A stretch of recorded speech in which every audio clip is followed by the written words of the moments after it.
बिस्मिल्लाहिर्रहमानिर्रहीम। स्टूडेंट, आज जो हमारे पास टॉपिक है वो आपको मैं पढ़ाऊंगी ग्राफ्स ऑफ फ्रीक्वेंसी डिस्ट्रीब्यूशन। अब क्योंकि हमने प्रीवियस लेक्चर में डिस्कस किया था कि बेसिकली हमारे पास ग्राफ क्यों होते हैं, कि जब हमें न्यूमेरिकल वैल्यूज़ जैसे कि हम फ्रीक्वेंसी में ले रहे होते हैं फ्रीक्वेंसी डिस्ट्रीब्यूशन के में कि आप टैली मार्क्स लगाते हो, साथ एफ फ्रीक्वेंसी डिस्ट्रीब्यूशन बनाते हो, तो वहाँ पे हम ले रहे होते हैं न्यूमेरिकल वैल्यूज़ ले रहे होते हैं। तो न्यूमेरिकल वैल्यूज़ के बजाय सम टाइम जो है लोग न्यूमेरिकल वैल्यूज़ के बजाय विजुअल फॉर्म में ज़्यादा जो है देखना अपने डेटा को पसंद करते हैं। फॉर एग्जांपल, मैंने आपको प्रीवियस लेक्चर में बताया था कि अगर हमारे पास इंडस्ट्री की बात कर रहे हैं तो हम प्रोडक्शन देखना चाह रहे हैं कि हमारी प्रोडक्शन कैसे अप्स एंड डाउन हुई, तो वो हमें एक ओवरऑल व्यू जो है प्रोवाइड कर देता है। आपको सेम वैल्यूज़ नहीं प्रोवाइड होती, बट आपके पास ओवरऑल व्यू जो है वो आपके पास आ जाता है in the shape of the graph. ठीक है, तो जो ग्राफ है हम इस वजह से यूज़ करते हैं। फिर मैंने आपको बताया था कि सम इम्पॉर्टेंट रूल्स होते हैं when we are drawing the graph, वो हम प्रीवियस लेक्चर में पढ़ चुके हैं। अब हमने पढ़ना है कि जो फ्रीक्वेंसी डिस्ट्रीब्यूशंस हैं इसके ग्राफ कौन कौन से हैं, and this is the very important topic. अगर इस चैप्टर में देखा जाए तो एक ये और एक नेक्स्ट जो मैं आपको टॉपिक पढ़ाऊँगी फ्रीक्वेंसी डिस्ट्रीब्यूशन, जिसमें आप पढ़ेंगे हम अपने जो फ्रीक्वेंसी डिस्ट्रीब्यूशंस की टाइप्स पढ़ेंगे तो वो भी बहुत ज़्यादा इम्पॉर्टेंट है, जिसमें जे शेप यू शेप्ड हमारे पास आएगी, तो वो मोस्ट इम्पॉर्टेंट है। तो ये दो टॉपिक जो हैं आपने अच्छे तरीके से समझने हैं और इसमें मुश्किल कुछ भी नहीं है। अगर आपका बेसिक कॉन्सेप्ट क्लियर है ना तो आप इजीली इसको बता सकते हैं। देखिए, सबसे पहले हम graph of the frequency distribution में जो चीज़ डिस्कस करेंगे वो हमारे पास क्या है कि हिस्टोग्राम क्या है। ठीक है, हम किसको डिस्कस करेंगे? हिस्टोग्राम को। अब देखें स्टूडेंट, हिस्टोग्राम की जब भी बात आएगी तो आपने याद रखना है कि हमने क्या क्या लेना है, कि हम कहते हैं histogram consist of a set of adjacent rectangles having the X axis पे हमने क्या लेनी है, centres of the class marks, ठीक है, and marked off by the class boundaries and areas proportional to the class frequencies. देखिए, इसमें जो हमने लेना है ना, एक हमारे पास क्या आ जाएगा कि क्लास बाउंड्रीज़ आपके पास आ जाएंगे और दूसरा फ्रीक्वेंसी। देखिए, वाई एक्सिस और एक्स एक्सिस का मैंने आपको पढ़ा चुकी हूँ कि हमने जो चीज़, अच्छा इन्होंने ना जो आपका डेटा जो आपको गिवन है, इन्होंने प्रीवियस एग्जांपल्स में से ही उठाया। ठीक है, उन्होंने कोई न्यू एग्जांपल्स आपको न्यू डेटा नहीं दिया जो आपकी बुक में अवेलेबल है।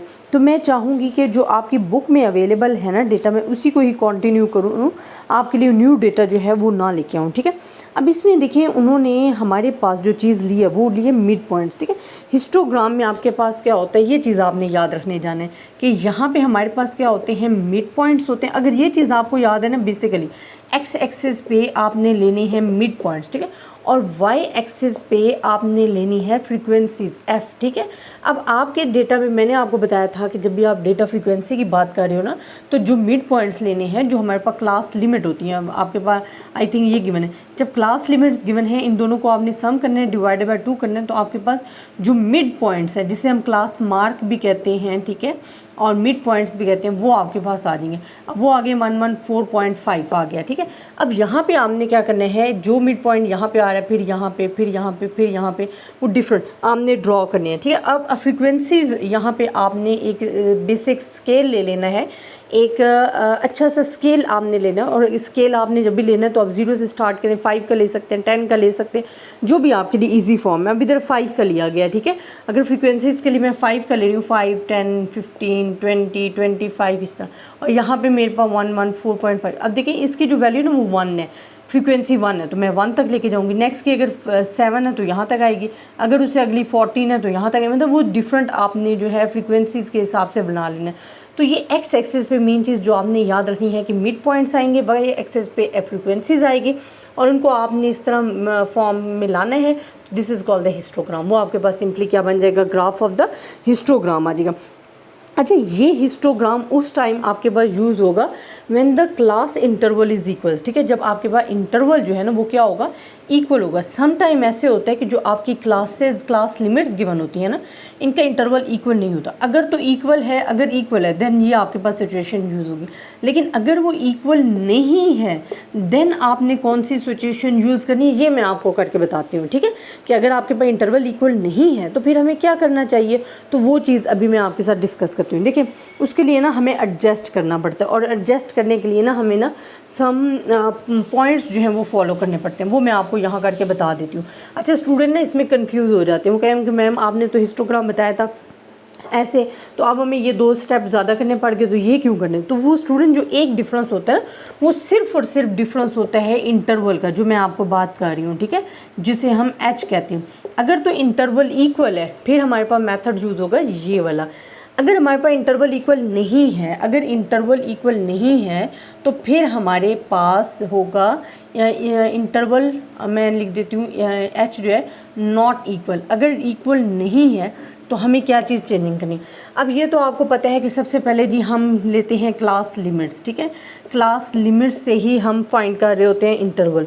अच्छा क्लास लिमिट्स, और हमें यहाँ पे चाहिए तो मिड पॉइंट्स, ठीक है, तो वो आपके पास आ जाएंगे मिड पॉइंट, जैसे आप क्लास मार्क भी कह सकते हो, ठीक है, वो आपके पास आ गए।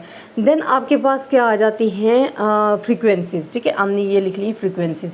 अब देखिए ये तो हमारे पास था when we have the situation the हम कहते हैं इंटरवल इज इक्वल्स। मैं कुछ पॉइंट्स लिख देती हूँ ताकि जो आपकी कन्फ्यूजन है ना वो मैं दूर कर सकूँ। बेसिकली आपको समझाना होता है मकसद। अगर आपको मेथड समझ में आ गया तो स्टूडेंट आप उसको ईजिली फॉलो कर सकते हो, बिकॉज मेथड आर सेम, ठीक है। अब मैं लिख रही हूँ ये क्लासेस।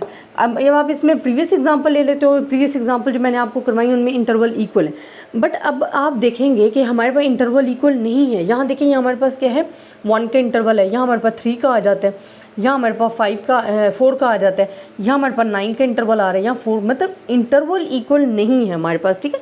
जो क्लास इंटरवल साइज़ है, फॉर एग्जांपल मैं लिख लेती हूँ, यहाँ क्लास इंटरवल साइज़ में लिख रही हूँ ताकि आपको याद हो जाए। क्लास इंटरवल साइज़ जो हमारे पास है, अब यहाँ हमारे पास कितना है, यहाँ 2 का है, यहाँ से आप देखते जाएँ, यहाँ हमारे पास कितना है 2 का, तो मैं यहाँ पे क्लास इंटरवल लिख रही हूँ 2। नेक्स्ट हमारे पास, अच्छा एक और चीज़ भी मैं स्टूडेंट आपको बताती हूँ, ये भी आपने पता है कहाँ से क्लास इंटरवल फाइंड करना है। उससे पहले आपने फाइंड करनी है क्लास बाउंड्रीज़, ठीक है। क्लास बाउंड्रीज़ आपके पास जो आएंगी उसके लिए ये मिड पॉइंट्स का मैं ये बना क्लास बाउंड्रीज़ ये बना दूँगी। क्लास बाउंड्रीज़ मैंने आपको बताई थी कि आपने लोअर लिमिट्स में से माइनस कर देना है 0.5 को, और हमने जो लेना है इंटरवल फाइंड करना है तो क्लास बाउंड्रीज़ में, और इसमें हमने क्या करना है 0.5 जो है ऐड कर देना। अगर मैं इसमें से माइनस करती हूँ तो मेरे पास 9.5 ये मैं क्लास बाउंड्रीज़ बना रही हूँ यहाँ पे, ठीक है। मिड पॉइंट्स के लिए मैंने ये छोड़ दिया, खाना मिड पॉइंट्स आपको फाइंड करने आते हैं, और इसमें से मैंने ऐड कर दिया तो 11.5 हो गया। अब इसमें माइनस किया तो 11.5 हो गया, इसमें ऐड किया तो 14.5, इसमें माइनस किया तो 14.5, इसमें ऐड किया तो 19.5, मतलब ये वैल्यू आ रही है, ठीक है। अब आप इनमें इंटरवल देखें, चले मैं इसका आगे वाले का भी लिख लेती हूँ ताकि ना आपको कन्फ्यूजन ना हो। 19.5, 29.5, 29.5 एंड 34.5। अब हमें इंटरवल देखना है।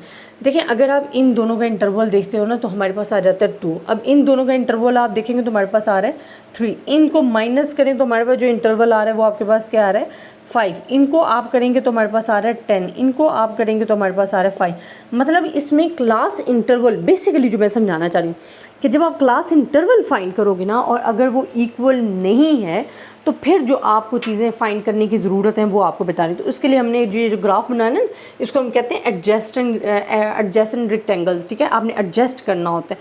अब एडजस्ट कैसे करना है, अगर मैं एडजस्ट फ्रीक्वेंसी की बात कर रही हूँ, एडजस्ट ए से लिख रही हूँ, आगे एफ लिख रही हूँ, फुल मेरे पास नहीं आ रहा, तो मैं ए एफ जो लिखा है वो लिखा है एडजस्ट फ्रीक्वेंसी। एडजस्ट फ्रीक्वेंसी क्या करनी है स्टूडेंट कि आपके पास जो फ्रीक्वेंसीज़ है ना, फॉर एग्जांपल यहाँ पे आपके पास फ्रीक्वेंसी है 4, यहाँ पे आपके पास 12, 25, 60, 25। मैं एग्जांपल आपकी बुक की ले रही हूँ ताकि आपको समझ में आए। अब देखें जो फ्रीक्वेंसी है ना तो हमने एडजस्ट फ्रीक्वेंसी करनी होती है, तो हम कहते हैं कि फ्रीक्वेंसी डिवाइडेड बाय जो हमारे पास क्लास इंटरवल आया, ठीक है, अनइक्वल इंटरवल है, क्लास अनइक्वल इंटरवल जो हमारे पास आ जाता है उसको हमने उससे डिवाइड कर देना। अब देखिए जिस तरह ये हमारे पास आ जाएगा 4/2, यहाँ पे आ जाएगा 12/3, यहाँ पे आ जाएगा 25/5। अच्छा इधर करेंगे तो यहाँ हमारे पास क्या आ जाएगा, यहाँ पे 2 आ जाएगा, यहाँ पे हमारे पास आ जाएगा 3 और ये 4 आ जाएगा, ये 5 आ जाएगा। 60 डिवाइडेड बाय 10 करेंगे तो ये 6 आ जाएगा, एंड 25 डिवाइडेड बाय 5 करेंगे तो 5 आ जाएगा। तो ये जो हमारे पास इंटरवल है ना, अब आपने इनको लेके चलना है। अब आपने जो फ्रीक्वेंसी बनानी है ना उसमें हमने वही क्लास मार्क, यहाँ एक्स एक्सिस पे हमने मिड पॉइंट्स लेने हैं, ठीक है, जो कि आपके पास क्या होते हैं, एक्स एक्सिस पे क्लास मार्क होते हैं, और वाई एक्सिस पे जो आपने लेना है वो आपके पास क्या है, फ्रीक्वेंसीज़। और ये जो फ्रीक्वेंसीज़ है ना, इसको आप कह सकते हो एडजेसेंट फ्रीक्वेंसीज़ हैं, ठीक है, ये वाली फ्रीक्वेंसीज़ हैं। अब आपने इनके मुताबिक चलना है। देखिए सबसे पहले हमारे पास क्या है, ये फ्रीक्वेंसी अगर मैं इधर स्केल ले रही हूँ, फॉर एग्जांपल 2, 4 और 6 का ले लेती हूँ, बिकॉज मेरे पास 6 तक वैल्यू है। तो अगर हमारे पास ये मिड पॉइंट्स आ रहे हैं, तो पहले हमारे पास क्या है, 2 है ना, तो मैंने ये 2 तक लेके जाना है। नेक्स्ट हमारे पास क्या है, 4 है, तो मैंने ये 4 तक लेके जाना है। नेक्स्ट हमारे पास क्या है, 5, तो ये 5 तक लेके जाऊँगी। उससे अगली क्या है, 6, तो ये 6 तक जाएगा।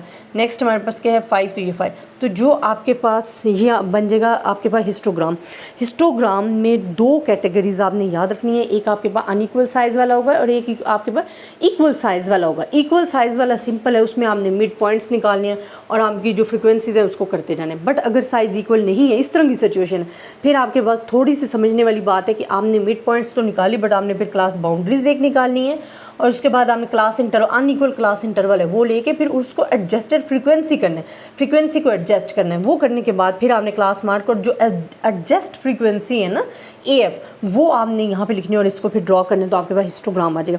आई होप स्टूडेंट आपको हिस्टोग्राम जो है ना वो बेसिकली आपको समझ में आ गया होगा for the unequal class interval sizes और the equal class interval sizes. But अगर आपको फिर भी किसी भी किस्म की प्रॉब्लम है, आप मुझसे डिस्कस कर सकते हो इंशाल्लाह। नेक्स्ट इसकी जो हम फ्रीक्वेंसी पॉलीगन है वो मैं आपको नेक्स्ट वीडियोज़ में ये सारी के सारी ज्वाइन कर दूँगी, ठीक है। अभी मैं सिर्फ समझाने का मकसद ये था कि आपके ये 2 कॉन्सेप्ट अच्छे तरीके से क्लियर हो जाएं, क्योंकि इनसे रिलेटेड आपके पास एग्जांपल्स भी हैं। तो अगर आपके कॉन्सेप्ट एग्जांपल्स अच्छे तरीके से तैयार होंगी तो आप इजीली अपने जो क्वेश्चंस हैं वो भी कर सकोगे इंशाल्लाह। नेक्स्ट में हम फ्रीक्वेंसी पॉलीगन करते हैं, बट मैं एक वीडियो में ना ये सारे जो लेक्चर हैं ज्वाइन कर देती हूँ, ताकि आपके पास जो graph of the frequency distribution वो एक ही लेक्चर में आ जाए, ठीक है। अपनी दुआओं में याद रखिएगा।